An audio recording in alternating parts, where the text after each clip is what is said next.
दोस्तों नमस्कार। एक बार फिर से स्वागत है आपका हमारे YouTube channel Sikar study point पर।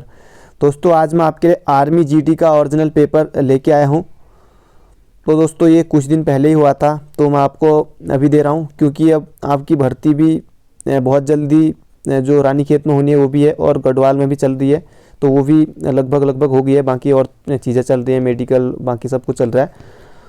तो दोस्तों बहुत जल्दी आपकी भर्ती है, तो आप इस देख सकते हैं कि पेपर किस तरह से पूछे जाते हैं आर्मी के एग्ज़ाम में। अगर आपने कुछ लोग कह रहे थे कि पिछली बार जो अल्मोड़ा वाली भर्ती थी तो मेरा 160 नंबर भी आए थे, तो तब भी चयन नहीं हुआ था। तो इसका मतलब ये है कि दोस्तों, या शायद वो सच ही कह रहे होंगे, तो ये तो मेरे को पता नहीं, पर मेरिट लड़के कह रहे हैं कि 160 से ज़्यादा जा रही है।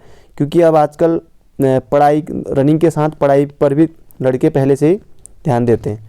तो इसलिए आप लोग भी, अगर आपने रिटर्न एग्ज़ाम की तैयारी अगर आप पहले से नहीं करते हैं तो आपके लिए थोड़ी दिक्कत हो सकती है। तो आप रनिंग के साथ ही रिटर्न एग्ज़ाम की तैयारी भी कर सकते हैं। तो चलिए दोस्तों शुरू करते हैं। तो ये है दोस्तों आपका पहला क्वेश्चन। क्योंकि दोस्तों जो क्वेश्चन आजकल पेपर मिलता है, पहले तक पेपर घर को नहीं दिया जाता था, तो दोस्तों जो उसकी फ़ोटो खींच के आई थी मेरे पास, तो उसमें जो प्रिंट था फ़ोटो एकदम क्लियर नहीं दिख रही थी, तो इसलिए इसको टाइप करा दिया। तो इसलिए हम इसमें ही देखेंगे। तो पहला क्वेश्चन है, बिल्कुल ओरिजिनल पेपर है दोस्तों, आप 100% इसको मान सकते हैं। तो देखिए, अगर आपका स्कोर 25 से ज़्यादा हो रहा है या 28 प्लस हो रहा है तो आपको कोई नहीं रोक सकता इस एग्ज़ाम में निकलने से। बाकी 25 इसमें कर ले रहे तो 25 दूनी 50 आपके यही हो जाते हैं। बाकी फिजिकल में है, बाकी रीजनिंग कर ही लेंगे, 5 क्वेश्चन आएंगे और बाकी 15 की मैथ आएगी, ठीक ठाक है, तो कोई आपको रोकने वाला नहीं है। पहला क्वेश्चन है, थार रेगिस्तान किस देश में स्थित है? तो यह है अपने प्यारे भारत में। तो ऑप्शन नंबर बी हमारा बिल्कुल सही होगा। बढ़ते हैं दोस्तों अगले क्वेश्चन की तरफ। अगला क्वेश्चन है, पानीपत का प्रथम युद्ध किसके बीच हुआ था? पानीपत का प्रथम युद्ध किसके बीच हुआ था? कई बार पूछा गया है एग्जाम में, तो इस बार भी पूछ लिया गया। तो पानीपत का प्रथम युद्ध हुआ था बाबर और इब्राहिम लोदी के बीच 1526 में। कई बार सन भी पूछ लिया गया, तो आप सन भी याद रखें कि कब हुआ था, 1526 में। दोस्तों भारत में जहाँ भी आर्मी जीडी का पेपर होता है किसी भी राज्य में, तो लगभग सारा जो लेवल है वो सेम रहता है। बाकी अगर आप ट्रेडमैन की जीके देखेंगे तो लगभग वो भी ऐसी रहती है। और जो एनए में जीके आती है, जीके का लेवल सेम है। बाकी थोड़े जो मैथ है, कुछ जो टेक्निकल में या क्लर्क में जो इंग्लिश आती है, तो उसमें थोड़ा ठीक ठाक रहता है, जो लोग पढ़े रहते हैं। निम्नलिखित में से आनंद मठ के लेखक कौन है? तो ये भी कई बार पहले पूछा गया है, तो इसका सही उत्तर हो जाएगा option number C, Bankim Chandra Chatterjee. तो ऑप्शन नंबर सी, ये भी कई बार एग्जाम में पहले पूछा गया आर्मी के। अगला क्वेश्चन है, झारखंड राज्य की राजधानी है? दोस्तों अभी भारत में 28 राज्य हैं और 8 है हमारे केंद्र शासित प्रदेश। आप सभी की राजधानी याद कर सकते हैं। कई बार ये भी पूछ लिया जाता है कि जैसे सिक्किम का गठन कब हुआ था, तो जैसे नागालैंड कब बना था, उत्तराखंड कब बना था, तो इस तरह से ये भी पूछ ले जाते हैं, तो आप इन्हें भी पढ़ सकते हैं। तो झारखंड रांची है, गोवा की पणजी है, और उत्तर प्रदेश की लखनऊ है, राजस्थान की जयपुर होनी चाहिए थी, यहाँ पर चलो उदयपुर है, तो ये उदयपुर राजस्थान का शहर है। बढ़ते हैं अगले क्वेश्चन की तरफ। अगला क्वेश्चन है, भारत के राष्ट्रीय ध्वज में हरा रंग डैश का प्रतीक है? तो ये आपको बताना है कि किसका प्रतीक है भारत का राष्ट्रीय ध्वज हरा रंग। तो ये आपको बताना है। तो धरती से संबंध तथा समृद्धि से। तो ऑप्शन बी हमारा हो जाएगा, धरती से संबंध तथा समृद्धि। दोस्तों कई बार कितनी तिल्लियाँ होती हैं उसमें जो चक होता है, तो उसमें 24 तिल्लियाँ होती है। ये भी कई बार पूछ लिया गया था पिछली बार तक। बढ़ते हैं अगले क्वेश्चन की तरफ। अगला क्वेश्चन है, निम्न में से कौन सा वेद सबसे प्राचीन वेद है? तो ये भी कई बार दोस्तों बहुत से एग्जामों में पूछा गया, आर्मी के ही और भी एग्जाम में पूछा जाता है, तो बहुत बार पूछा गया है। तो इसका सही उत्तर होगा, ये भेद आसान लग रहा होगा आपको, ये हो जाएगा ऋग्वेद। ऋग्वेद। तो बाकी हमारे 4 वेद हैं, ऋग्वेद, सामवेद, यजुर्वेद और अथर्ववेद। तो बढ़ते हैं अगले क्वेश्चन की तरफ। अगला क्वेश्चन है, ब्रोमीन एक है? तो ब्रोमीन क्या है? तो ये आपको बताना था। तो दोस्तों ये हो जाएगी अधातु। तो अधातु टाइपिंग एरर होगी, तो अधातु ऑप्शन नंबर बी हमारा बिल्कुल सही होगा। थोड़ी टाइपिंग एरर होगी तो आप इसको देख लीजिए। बढ़ते हैं अगले क्वेश्चन की तरफ। अगला क्वेश्चन है, भारत में सबसे ऊंची पर्वत चोटी कौन सी है? तो भारत में हो जाएगी दोस्तों ऑप्शन नंबर डी है, कंचनजंगा। कंचनजंगा, बाकी Satpura, Vindhyachal, mount Everest. Mount Everest की नई हाइट आपसे पूछी जा सकती है एग्जाम में। अभी नेपाल और चीन के द्वारा संयुक्त रूप से इसकी ऊंचाई मापी की थी 8,848.86, ये 0.86 इतनी ये ऊंचाई इसकी बड़ी है, इतनी मीटर। तो ये आपको याद रखनी है। बढ़ते हैं अगले क्वेश्चन की तरफ।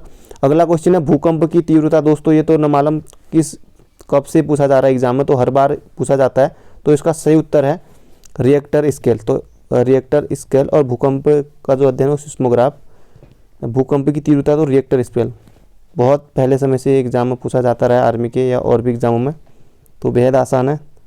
बढ़ते हैं अगले क्वेश्चन की तरफ। अगला क्वेश्चन है साइकिल का आविष्कार किसने किया था। साइकिल का आविष्कार किसने किया था, तो इसका सही उत्तर है option number D. Option number D हमारा बिल्कुल सही हो जाएगा। बाकी और जो भी आविष्कार हैं आप बुक से पढ़ सकते हैं।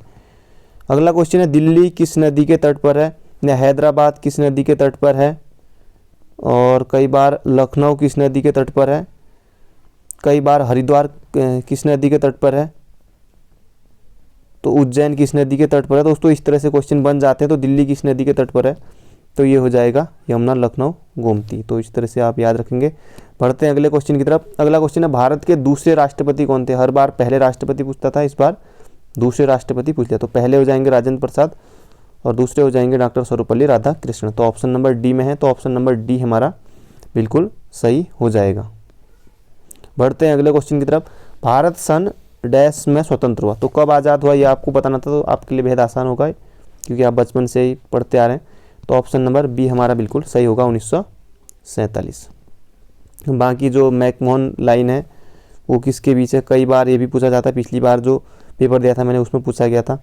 और रेड क्लिफ रेखा के बारे में पूछा गया था। तो रेड क्लिफ भारत और पाकिस्तान के बीच है, मैकमोहन रेख भारत और ये चीन के बीच है। ये भी आप याद रखेंगे, कई बार ये पूछा जाता है। बढ़ते हैं अगले क्वेश्चन की तरफ। अगला क्वेश्चन है इलेक्ट्रॉन की खोज किसने की थी। तो इलेक्ट्रॉन की खोज हो जाएगा ऑप्शन नंबर सी, थॉमसन ने की थी। बढ़ते हैं अगले क्वेश्चन की तरफ। विश्व का सबसे बड़ा पक्षी कौन सा है, तो ये शुतुरमुर्ग हो जाएगा इन ऑप्शन में से, गौरैया, इमू, मोर में से। तो ऑप्शन डी हमारा बिल्कुल सही है। ये भी पुराने पेपरों में कई बार पूछा गया है। अगला क्वेश्चन है भारत के लौह पुरुष। ये भी दोस्तों जो 1 नवंबर वाला पेपर था उसमें पूछा गया था ये क्वेश्चन, तो यहाँ भी पूछ लिया गया अभी जो कुछ दिन पहले एग्जाम आता। तो भारत के लौह पुरुष के रूप में सरदार पटेल, सरदार पटेल। तो ऑप्शन बी। बढ़ते हैं अगले क्वेश्चन की तरफ। अगला क्वेश्चन है निम्नलिखित में से कौन सी बीमारी वायरस के कारण होती है, तो इसका सही उत्तर हो जाएगा जुकाम, ऑप्शन नंबर सी। बढ़ते हैं अगले क्वेश्चन की तरफ। अगला क्वेश्चन है एंटीबायोटिक पेंसिल कहाँ से प्राप्त होती है। एंटीबायोटिक पेंसिल कहाँ से प्राप्त होती है, तो इसका ऑप्शन नंबर बी बिल्कुल सही हो जाएगा, कवक। बढ़ते हैं अगले क्वेश्चन की तरफ। सांप किस प्राणी वर्ग में आते हैं, तो ये आते हैं सरीसृप, ऑप्शन नंबर डी में है। तो ऑप्शन नंबर डी हमारा बिल्कुल सही हो जाएगा। बढ़ते हैं अगले क्वेश्चन की तरफ। तो ये भी दोस्तों जो 1 नवंबर का पेपर हुआ था उसमें पूछा गया था। तो H2O2 किसका सूत्र है, तो हाइड्रोजन पेरोक्साइड का, ऑप्शन नंबर सी हमारा बिल्कुल सही होगा। बढ़ते हैं अगले क्वेश्चन की तरफ। ध्यानचंद का संबंध किस खेल से है, तो ये दोस्तों ऑप्शन नंबर बी, तो ये हो जाएगा हॉकी, मेजर ध्यानचंद। 29 अगस्त को खेल दिवस मनाया जाता है, 29 अगस्त। ये भी कई बार एग्जाम में पूछ लिया गया है।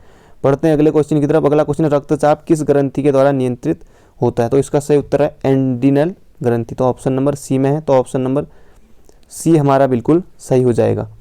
बढ़ते हैं अगले क्वेश्चन की तरफ। अगला क्वेश्चन है बिजली की वायरिंग के लिए निम्न में से कौन सा सबसे उपयोगी है, तो कांसा, तांबा, पीतल, एल्युमिनियम। तो इनमें से आपको बताना है, तो इसका हो जाएगा ऑप्शन नंबर बी। तो तांबा इनमें से सबसे उपयोगी है। बढ़ते हैं अगले क्वेश्चन की तरफ। अगला क्वेश्चन है लार के पाचन में मदद करती है, प्रोटीन, फाइबर, तेल, चर्बी। तो इसमें से जो ज़्यादा सटीक उत्तर होगा वो होगा चर्बी, तो ऑप्शन डी। बाकी प्रोटीन, फाइबर, तेल में से। बढ़ते हैं अगले क्वेश्चन की तरफ। अगला क्वेश्चन है एक ही तत्व के परमाणु जिनका पिंड उल्का अलग अलग होता है को क्या कहते हैं, तो इन्हें समस्थानिक कहते हैं, ऑप्शन नंबर बी में। ऑप्शन नंबर बी हमारा बिल्कुल सही होगा। बढ़ते हैं अगले क्वेश्चन की तरफ। अगला क्वेश्चन है मिट्टी के पौधे उगाने के लिए डैश का होना जरूरी है, तो ये हो जाएगा दोस्तों नाइट्रोजन, ऑप्शन नंबर डी। बढ़ते हैं अगले क्वेश्चन की तरफ। अगला क्वेश्चन है थर्मामीटर में कौन सा पदार्थ प्रयोग किया जाता है? तो थर्मामीटर में पारा होता है, तो पारा है हमारा ऑप्शन सी में, तो हमारा ऑप्शन सी बिल्कुल सही हो जाएगा। बढ़ते हैं अगले क्वेश्चन की तरफ। अगला क्वेश्चन है सबसे हल्का है, तो ये आपको गैस बतानी थी इनमें से, तो सबसे हल्का इनमें से हो जाएगा तो हाइड्रोजन। हाइड्रोजन, तो ऑप्शन नंबर बी में है हाइड्रोजन। कई लोग ऑक्सीजन करके आ जाएंगे, ऑक्सीजन नहीं होगा, हाइड्रोजन। बढ़ते हैं अगले क्वेश्चन की तरफ। अगला क्वेश्चन है दो या दो से अधिक वस्तुओं के समांगी मिश्रण को कहते हैं। तो इसको दो या दो से अधिक वस्तुओं के समांगी मिश्रण को मिश्र धातु कहते हैं, तो मिश्र धातु हमारे ऑप्शन सी में है। बढ़ते हैं अगले क्वेश्चन की तरफ। अगला क्वेश्चन है जल में विलेय विटामिन है, तो जल में विलेय हो जाएगा ऑप्शन नंबर डी, हमारा बिल्कुल सही होगा। तो ये थे दोस्तों आज के क्वेश्चन, मिलते हैं अगले वीडियो में। बाकी ये आपके लिए अगला बना हुआ है, तो बहुत जल्दी ये अपलोड होगा। आर्मी जीडी ये भी ओरिजिनल पेपर है, तो जो पिछले एग्जाम में पूछे गए, तो बहुत जल्दी ये भी मैं आपके लिए लेके आऊँगा। तो मिलते हैं अगले वीडियो में। अगर आप चैनल पर नए हैं तो चैनल को सब्सक्राइब कीजिए और इस वीडियो को आप लाइक कर सकते हैं।